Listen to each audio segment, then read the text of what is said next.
Hello students, नमस्कार। मैं नीरज शर्मा आप सभी का आपके अपने यूट्यूब चैनल एनएस क्लासेज पर हार्दिक स्वागत करता हूं। स्टूडेंट्स, अपना पिछला लेक्चर डिटर्मिनेंट की कुछ प्रॉपर्टीज़ पर हुआ था और उसी क्रम में आज का लेक्चर उससे अगली जो प्रॉपर्टी हैं उस पे है।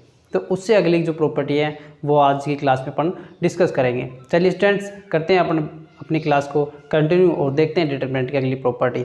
और स्टूडेंट्स, अगली प्रॉपर्टी कहती है कि प्रॉपर्टी नंबर 7 क्या कहती है कि सारणी के किसी पंक्ति या स्तंभ के अवयवों को किसी अन्य पंक्ति या स्तंभ के संगत सहखंडों को फैक्टर से क्या कर दिया जाए, गुणा करने पर प्राप्त राशियों का योग 0 होता है। क्या कहा है कि सारणी की किसी पंक्ति या स्तंभ के अवयवों को किसी अन्य पंक्ति या स्तंभ के संगत को फैक्टर से क्या कर दें, गुणा कर दें। तो उस सारणी की वैल्यू जो अपने को प्राप्त राशियां होंगी उनका योग क्या आएगा, 0 आएगा। किस प्रकार देखना, इसकी उत्पत्ति, इसका प्रूफ क्या है कि लेट अपन ने क्या माना, एक डिटरमिनेंट डेल्टा जिसके एलिमेंट्स क्या है, A11, A12, A13, A21, A22, A23, A31, A32, A33। और इस सारणी का मैं प्रसार करूं तो अपने पास क्या आएगा, डेल्टा की वैल्यू A11 F1 क्या है यहाँ पे, F1 है इस एलिमेंट्स का संगत कोफैक्टर। कौन सा, ये वाला, ये क्या है इसका कोफैक्टर, सहखंडज। ठीक, इसी प्रकार F12 क्या है, A12 का सहखंड। इसी प्रकार A13 ये भी इसका क्या है, सहखंडज। ठीक है, ये आ गया अपने पास। ठीक, इसके बाद में अपन ने क्या किया कि जो इसको क्या माना अपन ने, इक्वेशन 1, और इसको क्या माना, इक्वेशन नंबर 2। और क्या किया, अब एक में A11, A12, A13 को क्रमशः A11, A22, A23 से क्या करेंगे, अपन रिप्लेस करेंगे। A12, A13 और A23 से क्या करेंगे, रिप्लेस करेंगे। कैसे करेंगे रिप्लेस, देखना, A11, A12, A13 को क्रमशः A21, A22, A23 से क्या करेंगे, प्रतिस्थापित। तब अपने पास डेल्टा की वैल्यू क्या आएगी, अपने पास देखना, अपने पास वैल्यू आएगी, इसको रिप्लेस करूं तो इसको किससे करूं, A21 से, A12 को किससे करूं, A22 से, A13 को किससे करूं, A23 से, और ये as it is A21, A22, A23, A31, A32 और A33। अब देखना, फ्रॉम प्रॉपर्टी नंबर कितना है, 5। और प्रॉपर्टी नंबर 5 क्या कह रही थी, अगर किसी डिटर्मिनेंट के अंदर कोई भी पंक्ति या स्तंभ क्या हो, आइडेंटिकली हो, दो पंक्ति या स्तंभ क्या हो, आइडेंटिकल, मतलब सर्वसम हो, तो उस डिटरमिनेंट की वैल्यू क्या होगी, 0। इसके अंदर देखना, A21, A22, A23, A21, A22, A23, first row and second row क्या है, दोनों सर्वसम है। तो इसकी वैल्यू अपने पास क्या आ गई, 0 आ गई।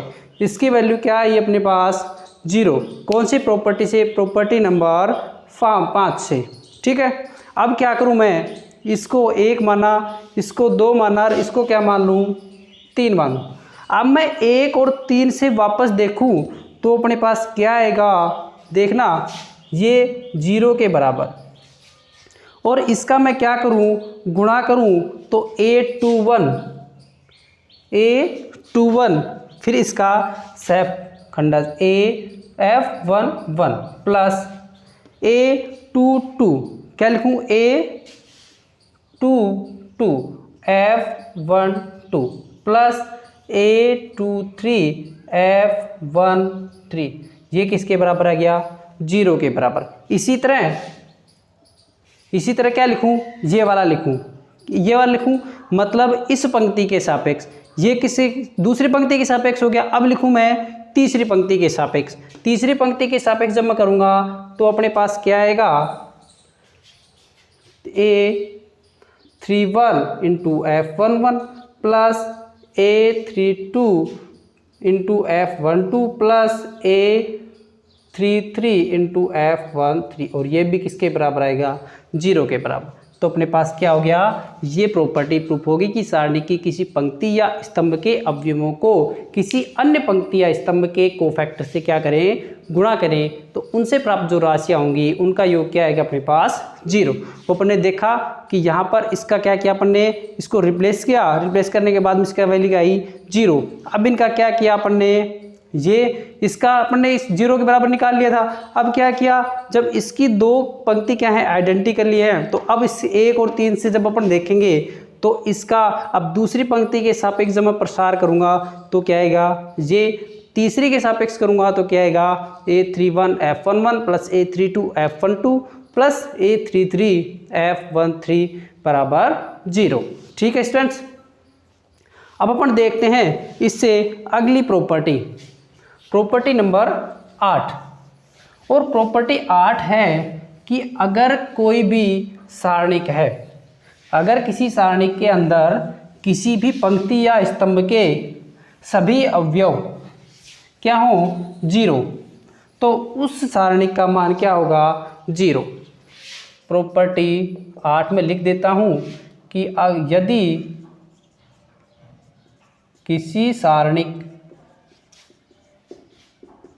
में कोई भी एक पंक्ति या किसी पंक्ति या स्तंभ के सभी अवयव शून्य हो तो उस सारणिक का मान 0 होगा। ठीक, क्या होगा, 0। देखते हैं कैसे इसका भी, कि अपन कोई ले एक डिटरमिनेंट डेल्टा ABC या A1 B1 C1 0 0 0 A3 B3 और C3। अब इसमें क्या है, एक जो दूसरी जो पंक्ति है उसके सारे एलिमेंट्स क्या हैं, 0 है। तो प्रॉपर्टी क्या कहती है कि इसकी वैल्यू क्या आएगी अपने पास, 0। देखना, इसको गुणा करके प्रसार करते हैं इसका, A1 या मैं करूं इसी पंक्ति के सापेक्ष इसका गुणा कर दूं तो 0 मल्टीप्लाई समथिंग, फिर -0, फिर मल्टीप्लाई बाई समथिंग, फिर +0 मल्टीप्लाई समथिंग। ठीक है, 0 से किसी राशि का गुणा करेंगे तो क्या आएगा अपने पास, 0, फिर 0 से किसी राशि का गुणा 0, फिर 0 से किसी राशि का गुणा 0, फाइनली डेल्टा की वैल्यू क्या आ गई अपने पास, 0। इसका मतलब क्या है कि यदि किसी सारणिक में किसी पंक्ति या स्तंभ के सभी अवयव क्या हों, 0, देन उस डिटरमिनेंट की वैल्यू क्या आएगी अपने पास, 0 आएगी। अगर मैं इसके अंदर ये वाला स्तंभ क्या ले लूँ, सभी एलिमेंट्स 0, और इनको कुछ भी ले लूँ, C या D ले लिया। अब इस वाले कॉलम के सापेक्ष जब मैं इसका प्रसार करूंगा तो 0 into something, -0 into something, +0 into something, तो फाइनली वापस से आंसर क्या आएगा, 0 आएगा। ठीक है स्टूडेंट्स, चलिए चलते हैं अपन अगली प्रॉपर्टी पर, लास्ट प्रॉपर्टी 9 पर। और वो प्रॉपर्टी क्या है, अपन ने मैट्रिक्स के अंदर अपन ने पढ़े थे मैट्रिक्स के प्रकार, और उनके अंदर पढ़ा था अपन ने क्या, त्रिभुजाकार मैट्रिक्स। क्या पढ़ा था, त्रिभुजाकार मैट्रिक्स, त्रिभुजाकार मैट्रिक्स पढ़ा था। तो इसी प्रकार डिटरमिनेंट में भी एक डिटरमिनेंट का टाइप होता है, कौन सा, त्रिभुज के आकार का। त्रिभुजाकार में अपन ने पढ़ा था कि अगर किसी सारणिक है, या मैट्रिक्स में पढ़ा था कि किसी मैट्रिक्स के डायगोनल के एक साइड के एलिमेंट्स क्या हों, 0, या तो जैसे कि अपन ने ये मैट्रिक्स पढ़ा था, ये इसका प्रिंसिपल डायगोनल था। और त्रिभुजाकार मैट्रिक्स जो है हमेशा कैसी होती है, n क्रॉस n की, मतलब वर्गाकार। तो अब ये जो डायगोनल ये डायगोनल है, इसका प्रिंसिपल डायगोनल, तो अगर ये वाले एलिमेंट्स क्या हों, 0, ये तीन एलिमेंट्स क्या हों, 0, देन ये वाले ए बी और सी, और ये क्या होगा इसका प्रिंसिपल डायगोनल के एक्स वाई और जेड, एक्स वाई और जेड।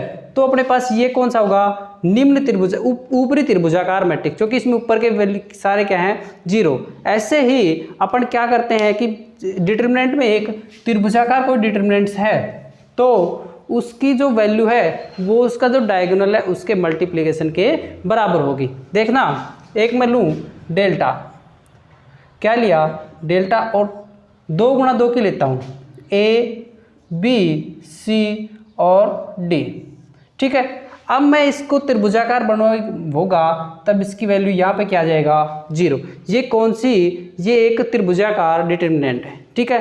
तो इसकी वैल्यू इसके डायगोनल के गुणन के बराबर होगी। तो इस डेल्टा की वैल्यू क्या आएगी अपने पास, ए डी, क्या आएगी, ए इंटू डी। कैसे देखना, अगर मैं इसके सापेक्ष का गुणा करूं तो क्या आएगा, ए इंटू ये वाली रो और ये वाला कॉलम कैंसिल, तो ए इंटू डी, फिर माइनस, फिर क्या आ जाएगा, डी इंटू 0, ये क्या आ गया 0। फाइनली इसका आंसर क्या आया, ए डी आया। इसी प्रकार मैं एक और लूँ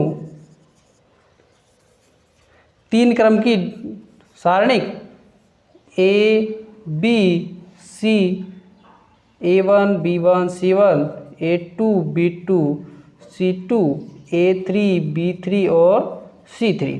अब इसके अंदर मैं ये एलिमेंट्स क्या ले लेता हूँ, 0, ठीक है।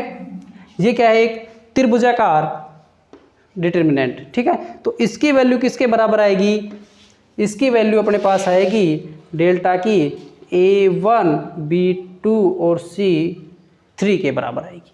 देखना, इसका मैं प्रसार करके लिखूं तो A1 इंटू ये वाला इस पे हाथ रखूंगा और इस पे रखूंगा तो B2 इंटू C3 माइनस ये 0, ठीक।